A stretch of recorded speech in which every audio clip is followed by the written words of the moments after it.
Welcome to the New World Order Showcase Podcast. Your host, Jill Hart, the Coach's Alchemist. Couldn't be more excited to have you join us today.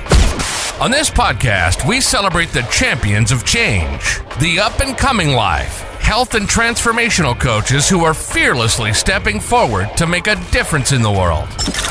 Get ready for inspiring stories, practical tips, and powerful moments that will motivate you to make a positive change in your life and those around you. We're happy to have you join us on this incredible journey as we dive into the world of life, health, and transformational coaches who are lighting up the path towards a better tomorrow.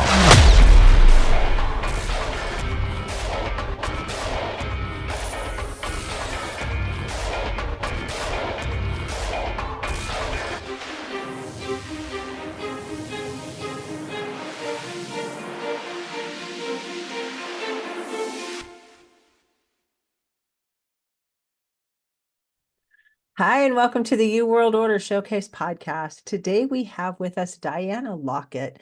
Diana is an international best-selling author, transformational speaker, conscious leadership consultant, spiritual relationship coach, speaker, and language pathologist.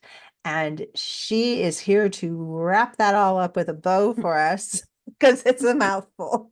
Welcome to the show, Diana. It's really great to have you here. Yeah, thank you so much for having me here, Jill. It's my privilege and my pleasure to be here.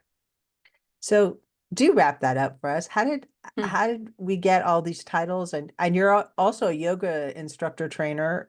So I'm just like, it's a lot of things, but I think you tie them all together nicely.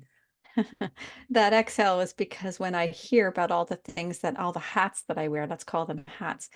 So it sounds like a lot. And, people say, what do you do? And there's so much to that question. What do you do? But if you're asking me, what are some of my services and deliverables in the world? It's all those things that you listed. And the last thing you mentioned, speech and language pathologist, was actually my first career. And I have a book that I've written recently. We'll talk about it after. And in the book, I talk about how I grew up in an environment where my voice was really diminished. My presence was too big. I learned to be a good little quiet little girl, seen but not heard. And I played the role that was given to me along with my three siblings in a very neglectful and abusive environment. Fast forward to in my early 20s, I found out about this thing called speech language pathology. And I went into this career where even though my own voice was diminished, I went into a career to help others access their voice. And my specialty for 20 of my 35 years working has been as a specialist in augmentative communication, which is working with nonverbal children and helping to find systems for them to be able to communicate. I work there as a consultant. I also do some direct intervention, have private practice. So that's one hat. And then when I was in my early 30s, I started getting a little rattled by, let's call it the universe or the God of your understanding. Something started to rattle me awake where I had realized I had been sleepwalking for most of my life. And I recognized that there was something inside me that was calling for me to attend to it, to heal it, and to love it. And it took like 15, 20 years of really intensive work, working with energy healers, working with yoga, working with inner child, doing a lot of somatic or embodiment practices and mindfulness practices. And I was introduced to yoga, fell in love with yoga, started right away becoming a yoga teacher, and within months, starting my own yoga teacher training academy where I train people. I've also owned yoga studios. In that journey, I also taught mindfulness in education. And I realized that there were a lot of people who did not roll out their yoga mat to learn some of these really deep healing relational tools that I shared to the students of the yoga teacher training program. So I started offering coaching, and it was one-on-one coaching initially. Then I went into the school system and did it as a consultant, and then I go into corporations and I do it as consulting. And in that environment, it's similar to, I incorporate mindfulness, but it's a lot of relational and a lot of personal healing work, obviously done in a way that's not too confrontational in the workspace, but super, super relatable, essential for success. A lot of the work I do is nervous system release work, understanding of how our nervous system works. The science of nervous system meets spirituality, meets relational skills. And I deliver that all together as a package. And then in 2015, my life had gone through a lot of ups and downs. In yoga world, we call it spanda, which is the ebb and flow of life, which we all go through. Lots of people have gone through some tough times. I just seem to have hit a lot of bottoms really fast, like in succession. And somehow I managed to get up each time. And I recognize that my life has been one defined by what I would call post-traumatic growth in the psychology language rather than post-traumatic stress. And I used a lot of the tools that I had to help to propel me forward every time that I fell down. And I realized that there was a way to share this with people. And that's what I do on my podcasts. That's what I do on my speaking engagements. And that's what I put into this book that I've written recently that took 7 years to write, which in between, I wrote 6 other books because those were easy. Those were compilation books. I wrote a chapter in the book. And this idea of writing my entire memoir and then somehow finding a conclusion to it was extremely daunting for me. So it took 7 years to write my book. I paused a little bit in 2019. I wrote these 6 other books, compilation books, which is a chapter. And then in 2020, when all of us felt this immense, massive change in the world and in our lives and in our health and our well-being and our what's taking up mind space, I had some really traumatic experiences happen, essentially 4 in a row, really big life changes that were outside of my control. And I took the time to really go inwards and look and see what is left to heal in me that has not yet fully been loved. And so I equate healing with love. Healing is not, I've gotten over this, I can put it away and I don't have to deal with it again. Healing is pulling it closer and saying, how can I love this even more? There's this part of me that was so reactive, so controlling, so impatient. How can I love those parts of me too? We call them our shadows, the disowned parts of ourselves. And so my work was all about calling in those parts of me that really were sitting just below the surface of all of my grief and just above all of my grief, like my grief was sandwiched in them, grief of a lifetime of a little girl who really didn't know her belonging and didn't understand her contribution into the world. So I finally finished the book in 2022 after a massive transition in my life and published it last spring. And it's called The Call to Freedom, Heal Your Pain, Awaken Your Loving Presence. And it's the memoir that ties all of those things that you mentioned, all of those hats that I wear into my humanity. These aren't just roles that I play. This is who I am. And these are the practices and the strategies and the skills that have been taught to me, some that I developed, and I've put it all in the book for others. I call it medicine for the reader to be able to take personal responsibility, radical responsibility for their lives, for their healing, and for their loving heart. That's amazing. It is so interesting how the world shifted in 2020. It was it was palpable, and it wasn't just like one region. It was all of us. Yeah. We all changed quickly. And Yeah. we went from just accepting what was,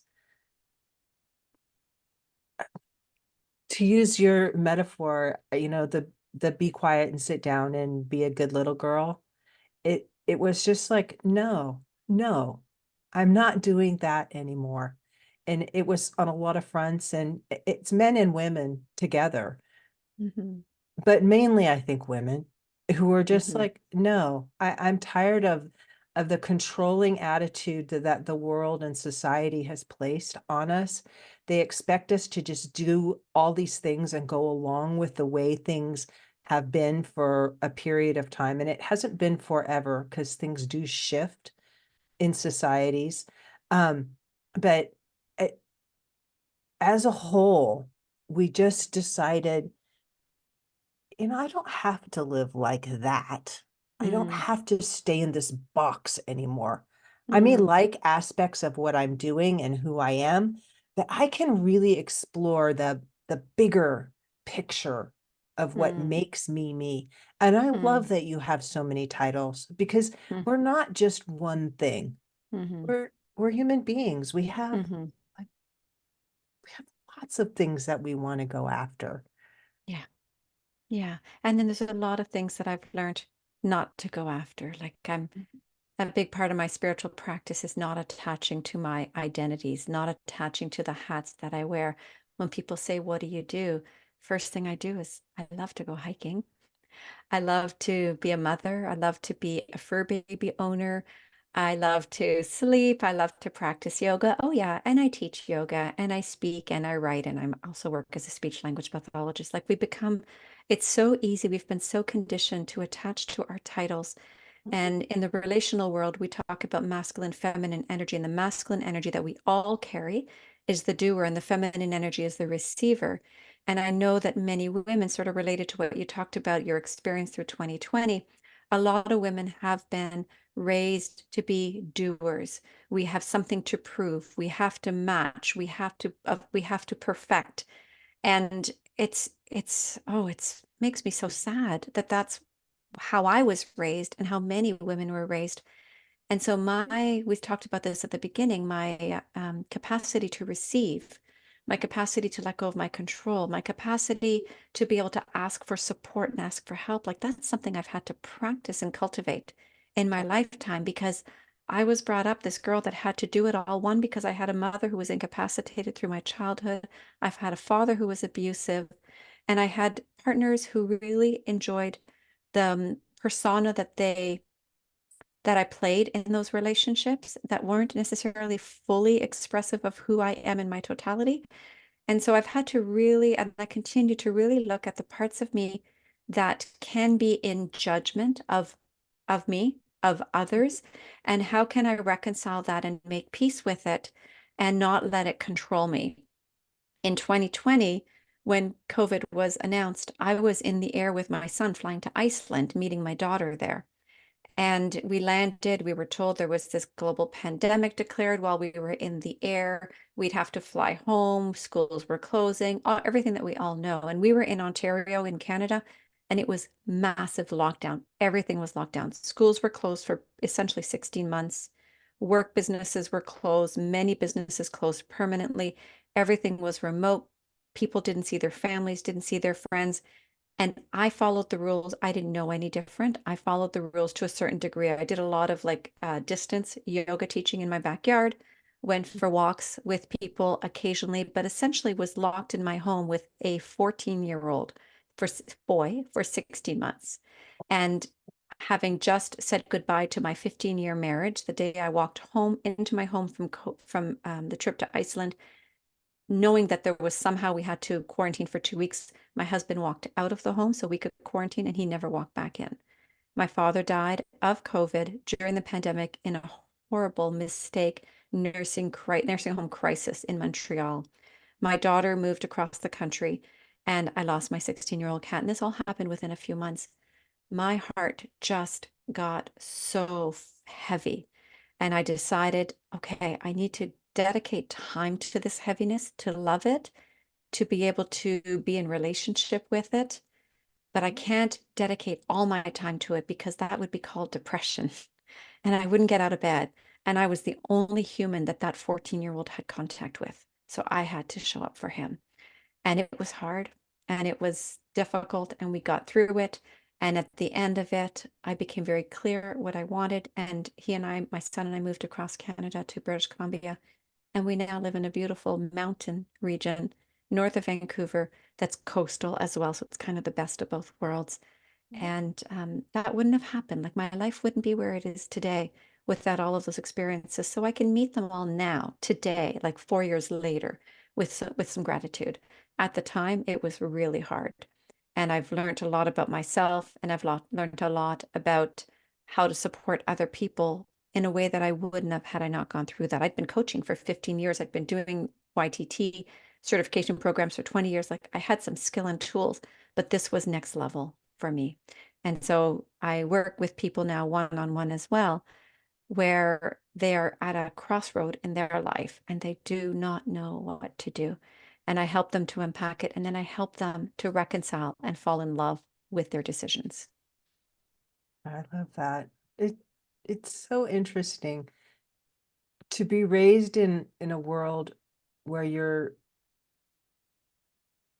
I can relate to what you're talking about in terms of when we were growing up as girls, we were told a certain line, and then I don't know how old you are, but I would imagine that you also made it through that period of time where women were expected to do it all, but still be the good little wife, which is, you can't hold a career and raise children and keep a house and be there for your husband as the emotional support. It kind of gets to the point of, why do I have a husband? I'm doing it all myself anyway. So Yeah, um, absolutely.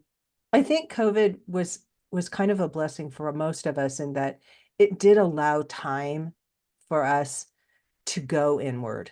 Hmm. And it, it caused depression for a lot of people because they don't Hmm. have the tools or didn't have the Hmm. tools to really look at what was happening to Yeah, them. I mean, yeah. it's hard to just spend time by yourself So with the difference thoughts. is when we go into depression, we're going into if we look at the nervous system, Mhm. fight, flight, freeze, and fawn, we're going into the freeze and fawn state. We don't want to feel. So the easiest thing is to just shut it off and not feel. And the body and the brain respond with all the right chemicals to keep you in that state. The difference with the work that I did and why my book is called Heal Your Pain, Awaken Your Loving Presence is I chose to bring loving presence, attention. I went into the pain. I went into the grief. I went into the anger. I went into the disappointments. I went into the abuse. I went into it knowing that the only way to put down something, anything, is to first pick it up. And so the opportunity to do that, of course, I had supports. I had people on speed dial, coaches and therapists on speed dial. If there were days where I knew I was not going to be able to leave my little office that was in the middle of the country, I would not be able to leave my office without being a mess and wouldn't be able to have capacity to be a parent to my kiddo. If that happened, I would call one of my line, one of my people who were like what's the expression? They're my lifeline. And, sometimes it would literally take 5 minutes. All I needed was to be witnessed in my pain, in my discomfort, in my lack of capacity. And as soon as I was witnessed, I was able to put it down. So again, it's that picking it up before we can put it down. And it's hard. And I have 20 years of tools, 25 years now in my tool belt, which includes meditation, breath work. Breath work is essential. Somatic embodiment practices, movement practices, asking and receiving. Those are all super important. Writing, journaling, really important. And sometimes they're big emotions that I'm needing to release. And writing doesn't just do it. And screaming into a pillow doesn't just do it because that's just stifling your voice some more. So I have to find some place to release. And sometimes I'll put on really loud music and sing, like yell the words, very choice words and very choice music. Sometimes I'll go here in town, we have a gondola, and I'll go take the gondola to the top of the mountain. And I'll literally have a little temper tantrum and yell at the mountains and yell at the sky. And I get it out. By the time I get to the top, I'm ready to come back down. I'm calm. But we're so used to holding it in, like, toughen up, buttercup, get over it. And we don't get to express and release. And so the body so willingly says, I'll hold this for you. I'll hold it right here until one day when you're ready to look at it. And that's really hard work. It's not for everybody, but really it's essential for everybody to consider. It is essential because the holding that right here is usually in your organs. And if you don't look at it, it does cause disease in your For sure. body. Yeah, disease is the outcome of so many emotional, inability to work through and release things in the body. For sure, we know that. Yeah, Yeah. It's kind of like fat cells generally are designed to store toxins, yeah, not just to make you look fat. yeah, And when you yeah. detoxify, you tend to lose weight because your body can release those toxins and process Hmm. them. But Yeah, if you put so many toxins in, there's nothing your body can't keep processing them because so they just has to like shove it in the closet. yeah, yeah. Fat Exactly. I cells are call it the basement of our nervous system. And I've heard this, I didn't make this up. I've heard this somewhere along the way that when we tuck it down into the basement of our nervous system is the communication network between the brain and the body. When we tuck it down there, it gets to sit there and it literally starts to do weights. Like it gets stronger and stronger and stronger. And then we know the unconscious, that which we're not aware of, eventually seeps through into our expression and our attitudes and the way we show up in the world. And so this is where I feel like we all have radical responsibility to do this work. And some people will have really good excuses why they can't. I don't have time. I'm over capacity.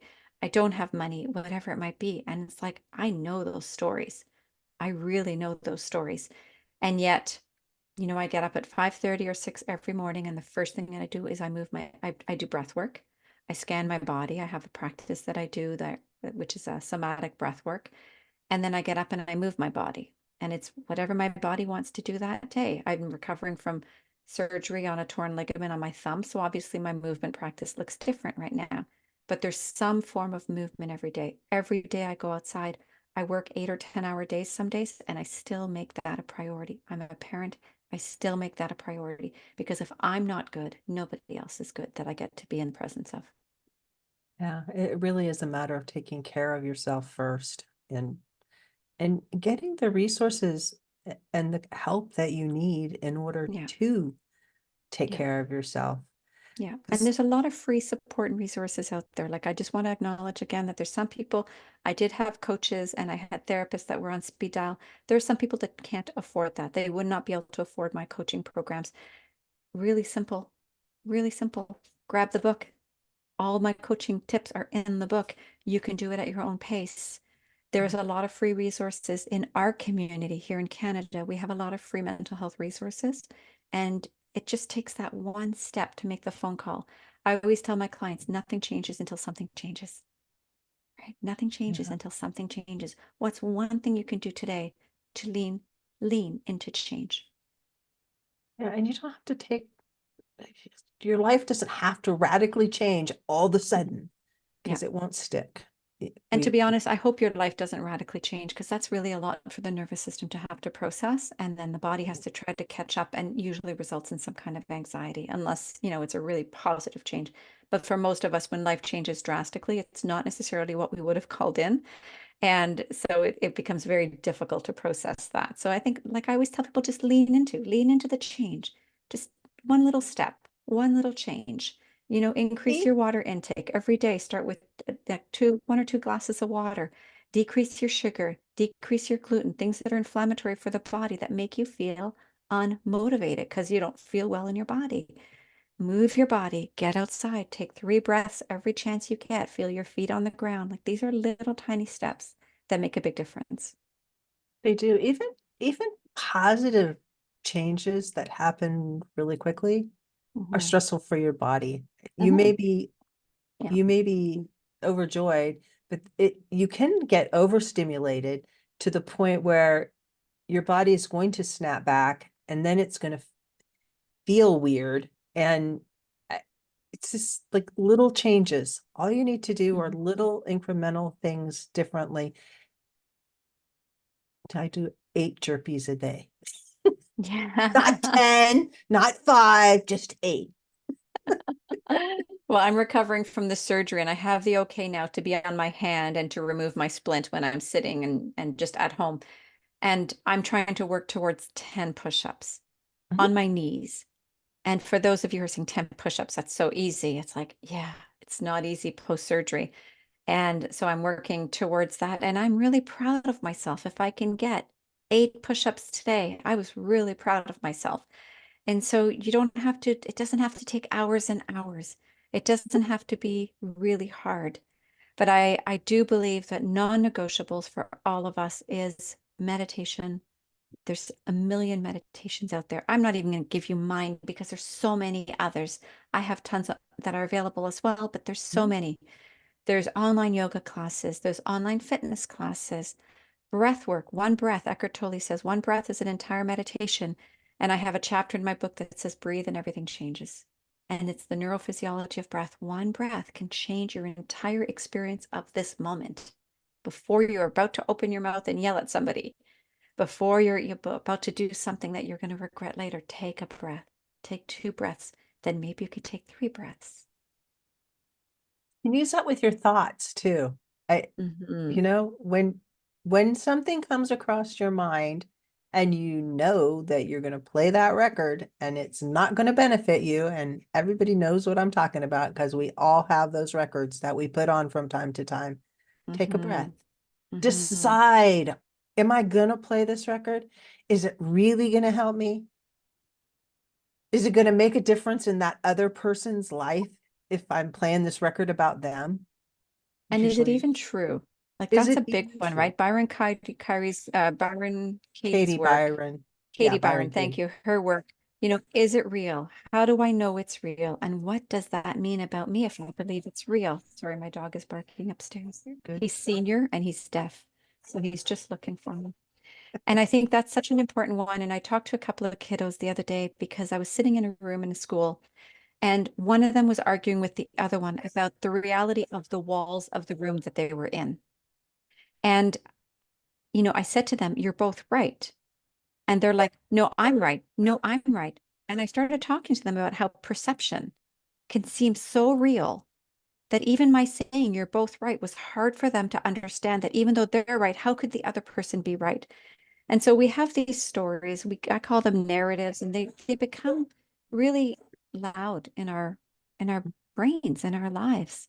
And what if we were to just put those down and just try to clear our mind for a moment and Take a come breath. from a perspective, take a breath, come from a perspective that maybe, maybe there's some truth, maybe it's not really true.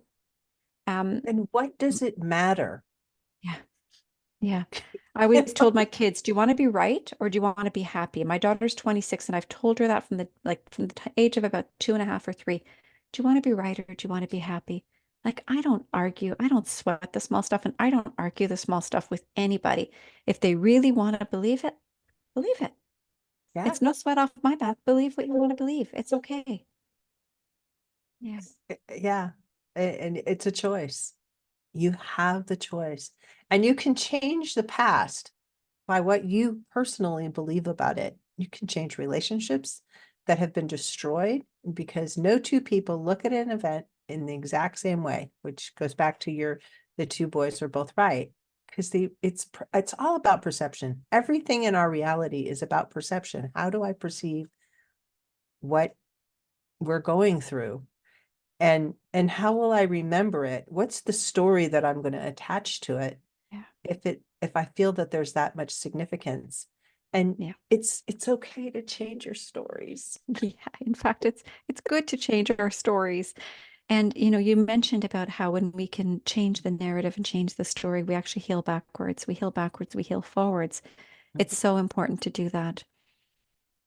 We A really beautiful thing happened yesterday. We have a local singer-songwriter in our community who I've had the privilege of doing live yoga classes with. So he performed while I taught.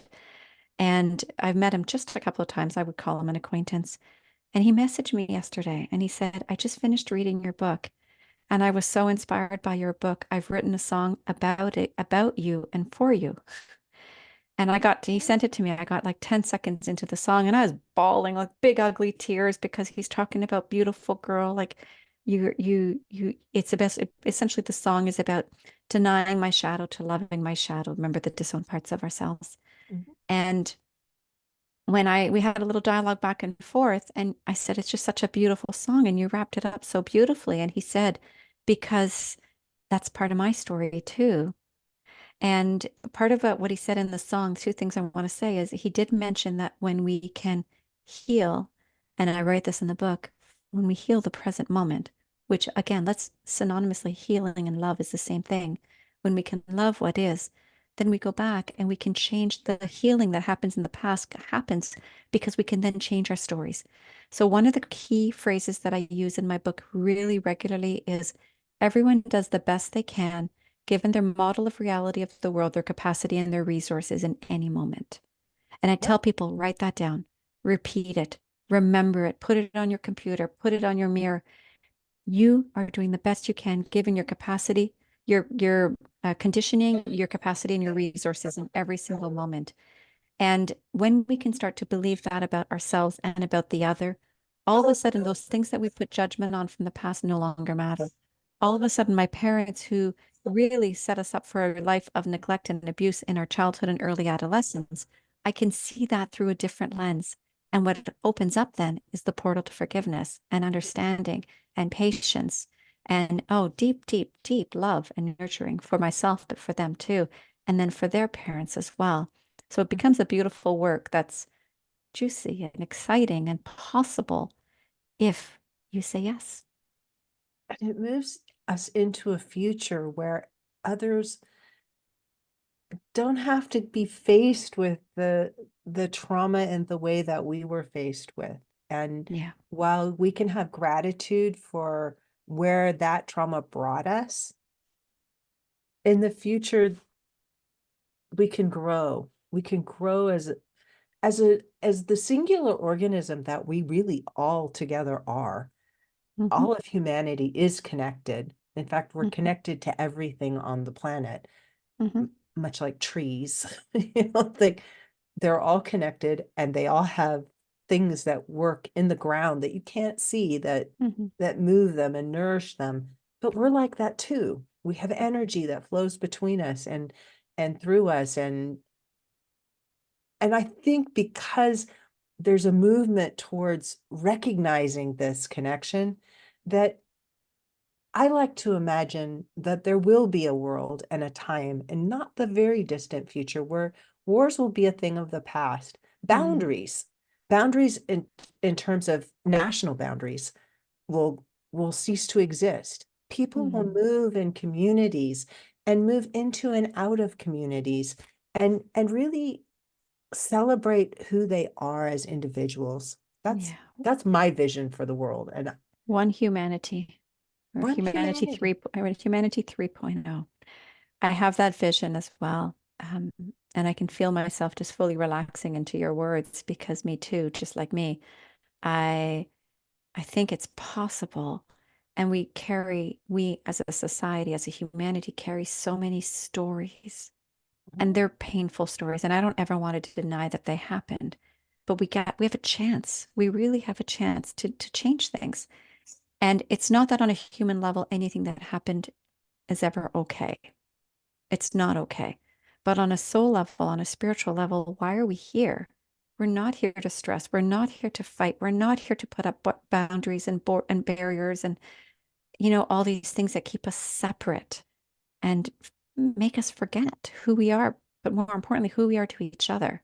So I Yeah. totally agree with you. I'm standing right alongside you in that vision. I, I it gives me hope and it makes me excited about the possibilities for the future. It makes me excited that our children and their children's children will live in a world where they can just be Hmm. and Yeah. and and experience the world in a way that they're contributing, but they're also appreciating. It's like Hmm. we lived in this world of competition for so long. The Hmm. masculine energy is you have to be the best at everything. And Well, very performance based, right? it's Got to look a very certain way, performance. got to act a certain way, got to talk a certain way, got to do a certain work. And, that's still so heavy, especially in the corporate world. And I mean, just depending on where you live, it's so big. Mhm. And yeah, I love the idea. First of all, I just want to acknowledge when you said you just really have to hope for this, because some people might be listening and saying that's never going to happen. Maybe it won't happen in our lifetime. But if I hope for it, if I have faith that there's something that I can do to contribute to it, then I'm going to do that to contribute to it. So let's all hope.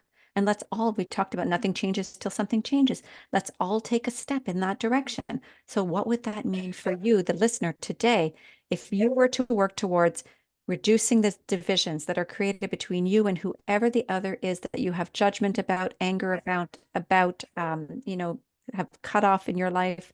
Like, what would it look like to take down that boundary or that barrier? What would that look like? What would it look like you said, if you took a breath before you walked into the room and retold the same old story again and again? I've worked with hundreds of thousands of people. And every one of them has their own personality, right? Isn't that interesting? We all have our own little personality and attitudes and belief systems. And so many of them believe they are so right. And they're living in the past. Yeah, but 2 years ago. Yeah, but a year ago. Yeah, but 6 years ago. It's like, let's do now. Let's be here right now. What are you feeling right here and now? And you know what usually happens? They start getting overwhelmed with tears. If they were to feel themselves in this moment without having to justify with a story of the past, they soften. And when we soften, tears come because it's not a familiar feeling. And yet it feels so good. These are tears of like, I'm not going to say joy, but contentment. Like I'm letting this through. It's a release. Yeah, it's the release. Yeah. Mm-hmm. It's so beautiful. And exciting too. It's like the message is getting out. I talk to lots and lots of people that are holding this space for humanity together. Mm-hmm. Yeah. And it's a beautiful world. It really, and the opportunity is just like so expansive. Yeah. So how do people work with you, Diana? We've kind of gone all over the place here, but how do you work with them? I love these organic conversations. Like for people who listen, think that we've somehow scripted this. It's like, no, we just met and we just started talking. So I love this. I have a website, dianalockett.com. So DianaLockett.com. On my website, you'll see there's the opportunities to do one-on-one coaching with me. I do virtual all over the world. There's opportunities to do either virtual or face-to-face consulting in corporations, as well as my big passion is educational centers because I've worked in education for 35 years. So I love to work with groups in school boards and help them understand who they are and how they are, and to change how they show up for the students. You know, if we want to have this Humanity 3.0, it starts now. We've got to make a change with the little people that we get to interact with. So I work sometimes with groups of, for example, I might have like 800 secretaries on a Zoom call, clerical staff, and they're the first person that the kids see when they walk into school, or the parents see. And when I can get the secretaries to take down their defenses, recognize their triggers, recognize how they're showing up, and find a different way, then that changes the whole dynamic of the school. Or I'll have administrators, or I'll have teacher groups or teaching assistant groups. I also work with kids occasionally, but more of the staff. And then, my book, The Call to Freedom, is available on Amazon. It's also available on my website. And there is a link in the book. There's a QR code, so you can get a embodiment. There's one for a heart meditation, and there's one for an embodiment meditation, which is my signature embodiment meditation practice called Realign, from Realign to Thrive, which is my business name. And so if you go to DianaLockett.com, you'll find everything that you need there. And I really thank you for having me on the call today. Well, I really am grateful that you joined me. This has been an amazing conversation. Is there one thing that you really hope that the audience takes away from our conversation? So much from our conversation, but really what comes out is, I think that what I said a few times is, remember, nothing changes until something changes. And everyone is doing the best they can, given their model of reality of the world, their capacity and their resources, even you. And so what I hope is that when you hear that, you can just take a sigh, let go, soften your shoulders, reset, and start again. Like, that's all we can do. Breathe. Don't forget to breathe, and everything changes. Yeah. Thanks, Diana. Yeah, thank you. Thank you so much for tuning in to another empowering episode of the You World Order Showcase podcast. We hope you've enjoyed hearing from our incredible life, health, and transformational coaches who are making a profound impact on the world. Remember, change begins with you, and you have the power to transform your life and the lives of others. If you want to take that next step and unlock your true potential, visit thecoachesalchemist.com, where you can find the 3 ways we can help you for free to spin your talent into gold with clarity, a system, and a plan. Don't forget to hit the subscribe button so you never miss an inspiring episode. And if you enjoyed today's show, we'd greatly appreciate it if you could leave us a review on your favorite podcast platform. Your feedback means the world to us and helps us reach more people with our positive message. Stay connected with us on social media for updates, behind-the-scenes content, and upcoming guest announcements. You can find us on Facebook at the U World Order or simply visit thecoachesalchemist.com.